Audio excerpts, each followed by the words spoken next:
जिनको सोने चांदी की चम्मच मिली है पैदा होते ही, तो वो लोग ये सोचते हैं कि इस देश पर केवल उनका ही अधिकार है। अरे भाई, वोट अधिकार यात्रा है तो जिसका वोट है वो उस रैली में क्या कर रहा है? गरीब माँ का बेटा इस देश का प्रधानमंत्री बन गया और लगातार वो चुनाव जीत रहा है, तो ये बातें इनसे हजम नहीं हो रही हैं। हर आदमी को जिसको कैमरे के सामने लाया गया कि इसके पास वोट नहीं है और इसका नाम कट गया, वो हर आदमी कुछ घंटों के अंदर कैमरे पर आ गया और बोला कि भाई साहब हमसे झूठ बुलवाया। राहुल गांधी के इर्द गिर्द जो लोग हैं वो वामपंथी विचारधारा से प्रभावित लोग हैं और वही सजेशन देते हैं। भाई एक तो उदाहरण कम से कम आप देते कि देखिए हमारी वहां पर सरकार है, हमने गरीबी दूर कर दी, हमने बेरोजगारी दूर कर दी। दर्शकों नमस्कार, डीएनपी इंडिया में आपका स्वागत है। मैं हूं आपके साथ राहुल चौधरी।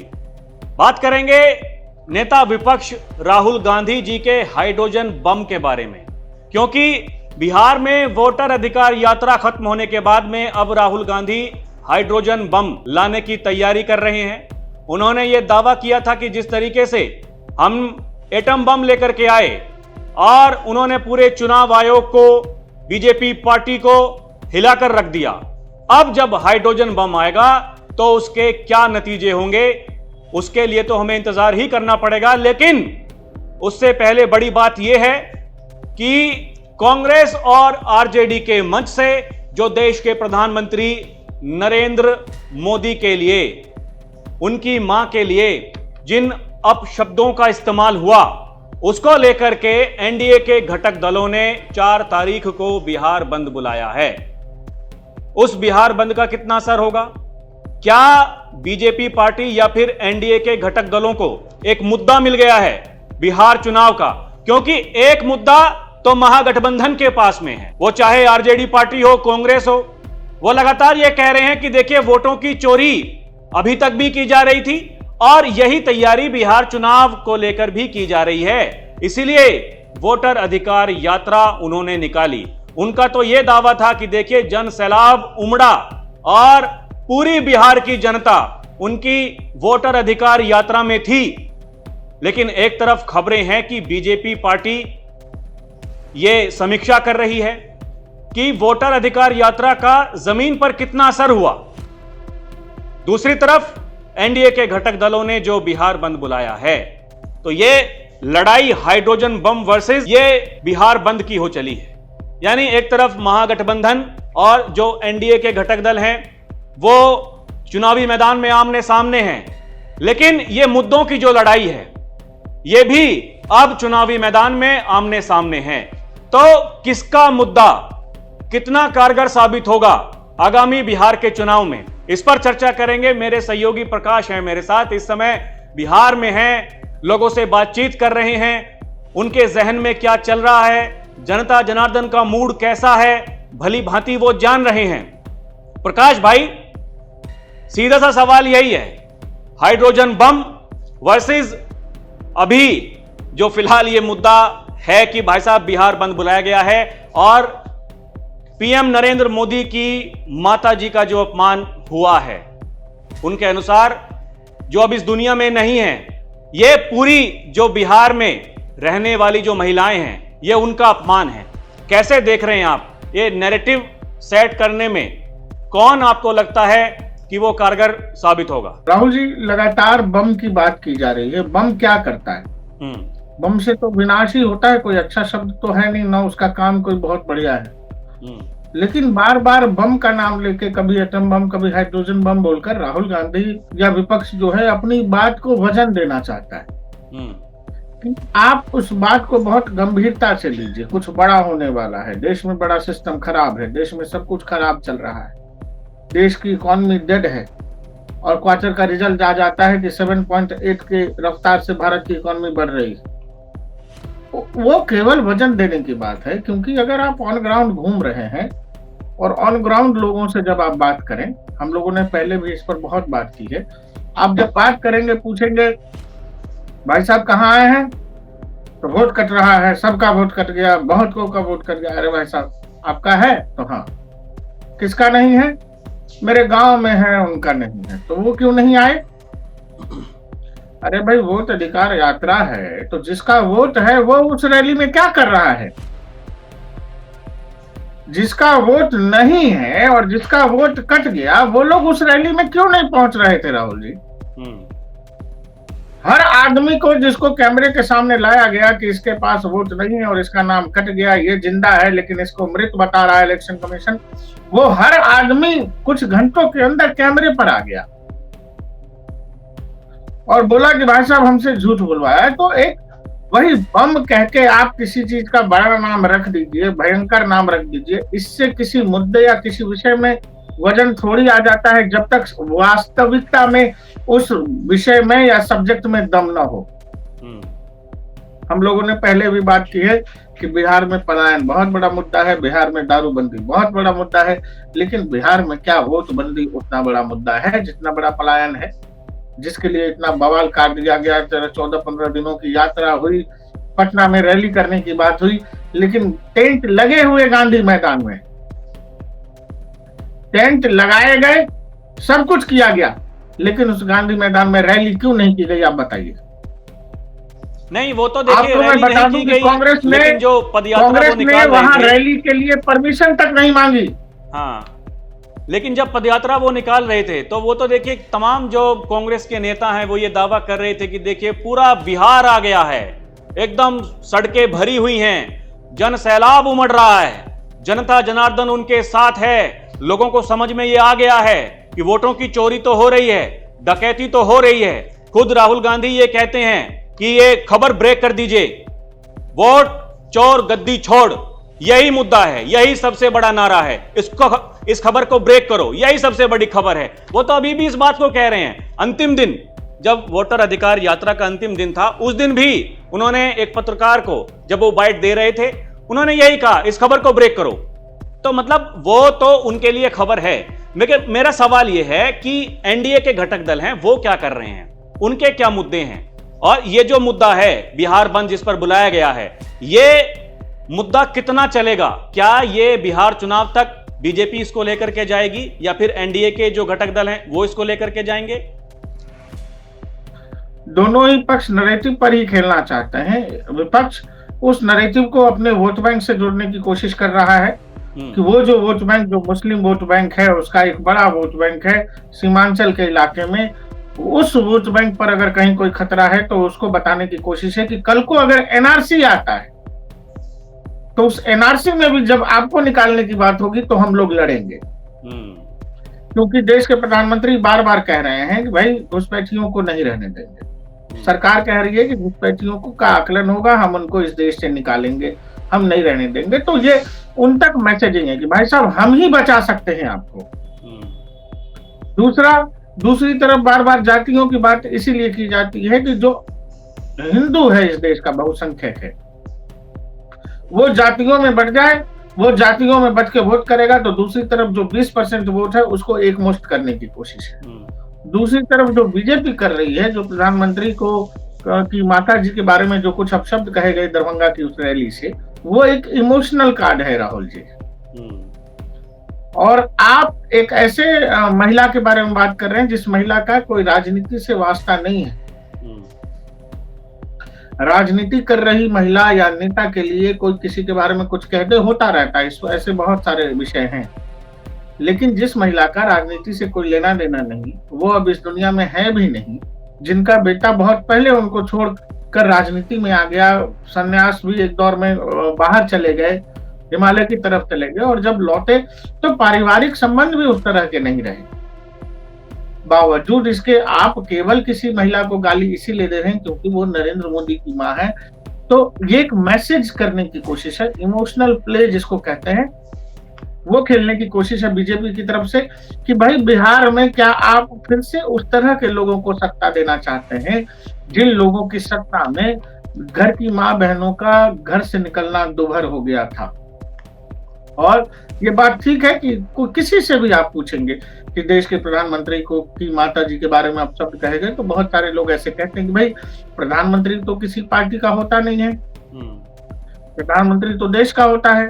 आप जब प्रधानमंत्री जो देश के हैं उनकी माता जी के बारे में कह रहे हैं, मतलब आप देश को गाली दे रहे हैं। ऐसे हैं बहुत सारे लोग। और ये बात अगर मुझे लगता है, अगर आप प्रधानमंत्री नरेंद्र मोदी के शब्दों पर गौर करेंगे जो उन्होंने भाषण दिया, उसमें देखिए जिस समय वो अपना भाषण कर रहे थे तो जो वहाँ पर महिलाएं थीं और जो बीजेपी के पदाधिकारी थे, वहाँ जो बिहार के प्रदेश अध्यक्ष हैं वो भी वहाँ पर मौजूद थे। तो मतलब वो भावुक, सबने वो तस्वीरें देखी और तमाम देखिए वीडियोस सोशल मीडिया पर आपको दिखेंगी किस तरीके से मतलब वहाँ जो महिलाएं बैठी थीं वो जब भावुक हुई और जो बीजेपी के पदाधिकारी थे वो भावुक हुए, तो इसका मतलब तो ये साफ साफ है कि एक बड़ा संदेश वो केवल बिहार की जनता को ही नहीं बल्कि जहां आने वाले दिनों में जहां जहां चुनाव होंगे वहां साफ है। और जो पूरी एक लिस्ट गिनवाई देश के प्रधानमंत्री ने कि देखिए पहले क्या हुआ करता था, पहले की सरकारों में किस तरीके से महिलाओं का अपमान होता था, लेकिन आज जब एनडीए की सरकार है तो यहां उन्होंने ये भी कहा देखिए कि मतलब जिनको सोने चांदी की चम्मच मिली है पैदा होते ही, तो वो लोग ये सोचते हैं कि इस देश पर केवल उनका ही अधिकार है, सत्ता में केवल वही रह सकते हैं, इस देश पर केवल वही राज कर सकते हैं। वो कह रहे हैं कि एक गरीब मां का बेटा इस देश का प्रधानमंत्री बन गया और लगातार वो चुनाव जीत रहा है, तो ये बातें इनसे हजम नहीं हो रही हैं और ये वही वो फ्रस्ट्रेशन की वो बात कर रहे हैं। आपको क्या लगता है कि ये फ्रस्ट्रेशन है या फिर जैसा कि हर चुनाव से पहले एक मुद्दा, देखिए हर चुनाव में एक अलग मुद्दा होता है, चल गया आरक्षण संविधान 2024 के लोकसभा चुनाव में, लेकिन उस संविधान के साथ साथ उस आरक्षण के साथ साथ ये वोट चोरी का मुद्दा जो बनाया गया, और दूसरी तरफ जब डबल इंजन सरकार की बात की जाती है, एनडीए सरकार की बात की जाती है, सबका साथ सबका विकास की बात की जाती है, उधर घुसपैठिए को लेकर के बात की जाती है, वो कह रहे हैं कि हम थोड़ी भेदभाव कर रहे हैं। भाई अगर आप जो सरकार की योजनाएं हैं, जो उसके लाभार्थी हैं, जब उनके आंकड़े आप निकालेंगे तो लगभग 35% हर योजना का लाभ वो जो अल्पसंख्यक समाज के लोग हैं वो उसका लाभ उठा रहे हैं। यानी यहां तो मैसेज एकदम क्लियर है कि भाई सबका साथ सबका विकास है। पहले क्या होता था, मतलब पहले योजनाओं में भी भेदभाव होता था, उन्होंने ये भी गिनवाया। तो ये क्या आपको दिखाई दे रहा है जमीनी स्तर पर, इसका कितना महत्व है? देखिए भाषा की जो तू तड़ाक है, जो भाषा बोली जा रही है सीनियर लीडर्स की तरफ से, और उसके बाद जो दरभंगा वाली घटना हुई राहुल जी, ये बात तो है कि भाषा का आकलन तो इस देश में आम जनता करती है। मतलब आप किसी को गाली देके तो बड़े नेता नहीं बन सकते। और ये बात मुझे लगता है कि विपक्ष के नेताओं को जो भी लोग ये कर रहे हैं, उनके जो भी सलाहकार हैं, जो भी लोग ये सजेशन देते होंगे, स्पीचेस लिखी जाती होंगी, मुद्दों का चयन होता होगा, तो ये सब में तो ये सब चीजें तो देखी जाती होंगी राहुल जी।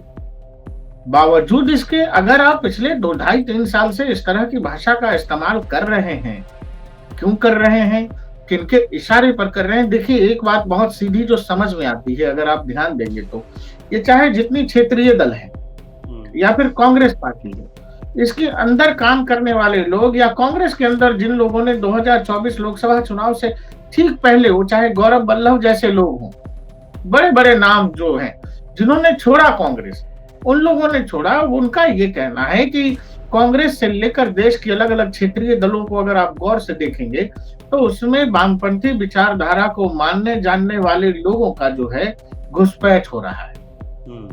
और राहुल गांधी के इर्द गिर्द जो लोग हैं वो वामपंथी विचारधारा से प्रभावित लोग हैं और वही सजेशन देते हैं, वही बात बताते हैं, उन्हीं के आधार पर मुद्दों का चयन होता है। तो वामपंथी जो है उनकी पॉलिटिक्स इस देश में कैसी रही है, वो क्या करते रहे हैं, ये किसी से छिपी हुई बात नहीं है। लेकिन समस्या ये है कि वो जिस आक्रामकता के साथ वामपंथ ने कभी किसी निर्माण की बात तो नहीं की है, वामपंथ विनाश की ही बात करता है, डिस्ट्रॉय करने की बात करता है ना? सबको दे दो, सबको दे दो, सबको बराबर दे दो, और कहीं कुछ बराबर नहीं कर सके हैं ये वो लोग हैं। जहां सरकारें हैं भाई, ये कम से कम एक एग्जाम्पल कोई वहीं से सेट कर देते। अभी जहां कांग्रेस की सरकारें हैं या फिर जिनके साथ में कांग्रेस सरकार चला रही है, जो क्षेत्रीय दल हैं उनके साथ में, भाई एक तो उदाहरण कम से कम आप देते कि देखिए हमारी वहां पर सरकार है, हमने गरीबी दूर कर दी, हमने बेरोजगारी दूर कर दी, और फिर ये कहते हैं कि देखिए वर्तमान की बात कीजिए। अरे वर्तमान की बात तो कर रहे हैं, लेकिन सवाल यह है प्रकाश भाई कि वर्तमान में जो कुछ हुआ या पिछले 11 साल में जो कुछ हुआ, क्या उनकी तुलना उनसे पहले 10 साल से नहीं की जानी चाहिए? या देश की आजादी के बाद से लेकर के अभी तक जो कुछ भी हुआ इस देश में, जितने भी कार्य किए गए, वो विकास से जुड़े हों या फिर और विदेश नीति हो, आप किन्हीं पर भी बात कर लीजिए, तो क्या वर्तमान के संदर्भ में उनको ना जोड़ा जाए? ये तो कहते हैं कि ठीक है, वर्तमान में क्या है, वर्तमान में बात कीजिए। वर्तमान में तो भाई चौथी बड़ी अर्थव्यवस्था भी है, बताया जा रहा है कि कुछ ही सालों में तीसरी हो जाएगी। एक रिपोर्ट आई है 2038 तक दूसरी बन जाएगी। तो मतलब सवाल यह है कि क्या करंट को ये डिफेंड नहीं कर पा रहे हैं, और इसीलिए ये जो मुद्दे हैं ही नहीं। देखो ना कि ये जो तरीका है ना पॉलिटिक्स का, ये जो आक्रामकता है, जो भाषा में एक तरह का की आक्रामकता नहीं, वो आक्रामकता से आगे की लाइन है। आपको हिंसा का भाव दिखेगा भाषा में, है ना, आग लग जाएगी, डंडे से मारेंगे, मोदी से अब कोई नहीं डरता है, ट्रंप ने मोदी को फोन किया। ये भाषा क्या है? ये भाषा कोई आक्रामकता नहीं है, ये हिंसात्मक स्वभाव बता रहा है भाषा की। दूसरा, ये तरीका कांग्रेस का कभी रहा ही नहीं है, या तमाम क्षेत्रीय दल जिस तरह की भाषा का इस्तेमाल, ये तौर तरीका वामपंथियों का है। तो वामपंथियों के बारे में एक बात कही जाती है कि जब वो खुद बर्बाद हो जाते हैं तो फिर वो बाकी जगहों पे चले जाते हैं। तो वामपंथी पार्टियां इस देश में चाहे न बची हो, पश्चिम बंगाल में या देश के अलग अलग हिस्सों में, तो केरल में सिमट के रह गए हैं, लेकिन इन्होंने अपनी जगह बनाई है अलग अलग पार्टियों में। वो तमाम, आप अगर प्रवक्ताओं की बात करें, उन प्रवक्ताओं की भाषा आप देख लें, जो आक्रामकता है, जो हिंसात्मक स्वभाव आपको टेलीविजन पर भी दिख जाएगा, वो अपने आप में समझ आ जाएगा कि इन पार्टियों को एक तरह से कैप्चर किया जा रहा है एक खास वैचारिक लोगों के द्वारा। और यही कारण है कि जो पुराने कांग्रेसी थे, जिन्होंने लंबा समय अपना कांग्रेस में दे दिया, उन लोगों को कांग्रेस छोड़ना पड़ गया, क्योंकि वहां जहां वामपंथी खड़े हो गए राहुल जी, वहां फिर दूसरे विचार, दूसरे शब्द और दूसरे के वाक्यों का कोई मतलब। वो ज्ञान देने में भरोसा रखते हैं, ज्ञान लेने में उनका कोई भरोसा नहीं। और यही कारण है कि बहुत सारे बड़े कांग्रेसियों ने 2024 के पहले, लोकसभा चुनाव से पहले कांग्रेस को छोड़ा है। और वही बात आपको राहुल गांधी के हाव भाव, आप राहुल गांधी के कपड़ों पर बात करिए ना। राहुल गांधी क्या पहनते हैं? कुर्ता पजामा पहना करते थे। राहुल गांधी पिछले 2.5-3 साल से टी शर्ट और नीचे ट्राउजर पहनते हैं, और कोई चप्पल जैसी, सैंडल जैसी चीज पहन करके संसद भी चले जाते हैं। आप बताओ ऐसा क्यों हो रहा है? ये किसी के तो कहने पे हो रहा होगा।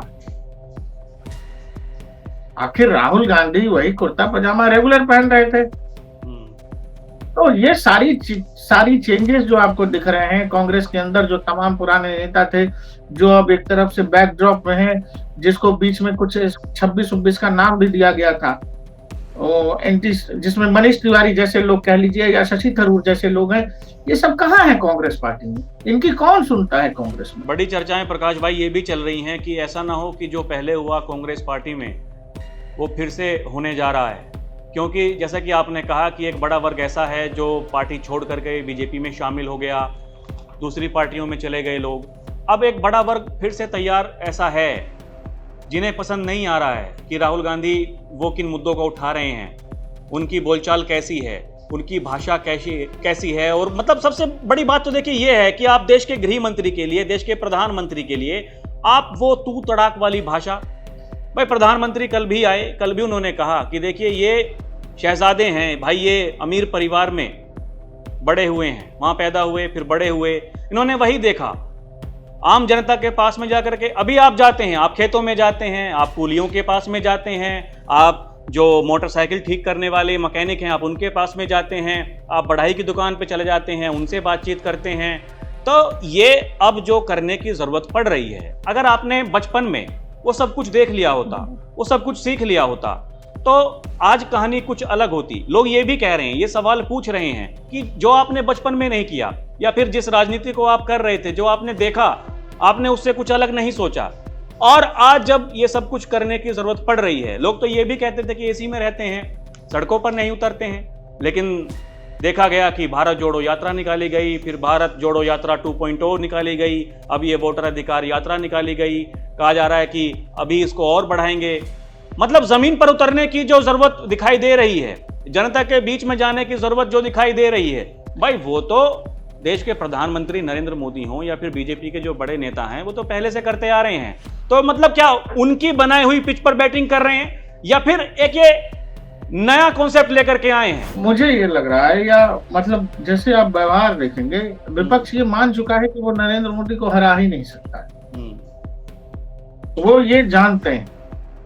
तो फिर अब कृत्रिम रूप से जैसे प्रोडक्ट बनते हैं वैसे मुद्दा बनाने की कोशिश हो रही है कि कोई मुद्दा बना दिया जाए। भ्रष्टाचार मोदी पे चिपकता नहीं है, झूठ मोदी पे चिपकता नहीं है, तो कुछ भी करो, कोई ऐसी चीज करो कि शायद कुछ लोग गुमराह हो जाएं। 2024 में लोग गुमराह हुए, खुलकर झूठ बोला गया। वो फिर से प्रयास करने की जरूरत है कि थोड़ा इसको और बढ़ा देते हैं, थोड़ा इसका मीटर और ऊपर कर देते हैं। लेकिन मुझे लगता है कि इस देश की डेमोक्रेसी बहुत मैच्योर है, लोकतंत्र बहुत मैच्योर है, लोग इस बात को समझ रहे हैं, जनता इस बात को समझ रही है। मैं तो पटना में था राहुल जी, हम लोग कवर भी कर रहे लगातार। ऐसे मुद्दे को लेकर के आप जमीन पर हैं जो शायद आपको चुनाव तो नहीं जितवाने जा रहा है, न लोगों को इस बात पर यकीन है। बाई एंड लार्ज ये कोई मुद्दा है ही नहीं जमीन पर। तो दर्शकों, नैरेटिव का पूरा खेल है। एक नैरेटिव जो 2024 के लोकसभा चुनाव से पहले जो गढ़ा गया और लोगों को ये बताने की कोशिश की गई कि भाई अगर एनडीए की सरकार बन गई, बीजेपी फिर से सरकार में आई, तो आपका आरक्षण छीन लिया जाएगा, ये संविधान को खत्म कर देंगे ये लोग। लेकिन 1 साल से ऊपर हो गया, क्या हुआ? फिर ये बातें कही गई कि देखिए गठबंधन चलाने का तजर्बा नहीं है, कैसे गठबंधन की सरकारें चलती हैं। लेकिन ये देखने में आया है कि पिछले 1 साल में जिस तरीके से संसद के पटल पर जो बिल लाए गए हैं, और वो लाल किले की प्राचीर से देश के प्रधानमंत्री का ये कहना कि घुसपैठियों को यहाँ भारत में रहने का अधिकार नहीं है, वो अलग बहस है। देखिए, ये तो कहते हैं, बहुत सारे बुद्धिजीवी ऐसे हैं, कहते हैं कि घुसपैठिए आए कहाँ से। सवाल ये है कि पहले की सरकारें तब क्या कर रही थी, और अब जब सरकार जिनकी है वो ये मुहिम जब छेड़ रहे हैं कि घुसपैठियों को यहाँ भारत में रहने का कोई अधिकार नहीं है, जो भारत के रहने वाले लोग हैं, यहाँ की जो आम जनता है, उनके हकों पर डकैती नहीं डालने देंगे, ऐसे लोगों को उनको चुन चुनकर बाहर निकालेंगे। इसीलिए एसआईआर प्रक्रिया की गई कि भाई साहब पहले इनका जो वोट देने का अधिकार है उसको खत्म कीजिए। और वही राहुल गांधी जो कह रहे हैं कि अभी देखिए आपका वोट देने का अधिकार छीन रहे हैं, फिर आधार कार्ड छीन लेंगे, आपका राशन कार्ड छीन लेंगे। तो सवाल है दर्शकों कि जो इस देश के नागरिक नहीं हैं, उन्हें क्यों मिलने चाहिए ये अधिकार? यही तो पूरी की पूरी लड़ाई है। और 65 लाख वोटर्स कहां हैं? क्यों नहीं वो सड़कों पर आए? जिन लोगों को लेकर के आए विपक्षी नेता मंच पर, उनसे कहलवाया गया कि कहिए हमारा वोट कट गया है। जब छानबीन की गई, मीडिया ने जाकर के उनसे बातचीत की तो कहा नहीं कटा है वोट, हमसे तो कहा गया था। यह सब इस देश में हो रहा है। सवाल है कि आगे कहां तक जाएगा। और ये जो देश के प्रधानमंत्री नरेंद्र मोदी के लिए जो अपशब्दों का प्रयोग किया गया है, क्या इसने बिहार चुनाव को एक तरीके से कह लीजिए कि बीजेपी को यह मुद्दा मिल गया है और यह चुनाव तक जारी रहेगा? यह भी अपने आप में सवाल है। दर्शकों, आपको क्या लगता है हमें कमेंट करके जरूर बताइएगा। अभी के लिए इतना ही। आप देखते रहें डीएनपी इंडिया, हर खबर भरोसे के साथ। नमस्कार, जय हिंद।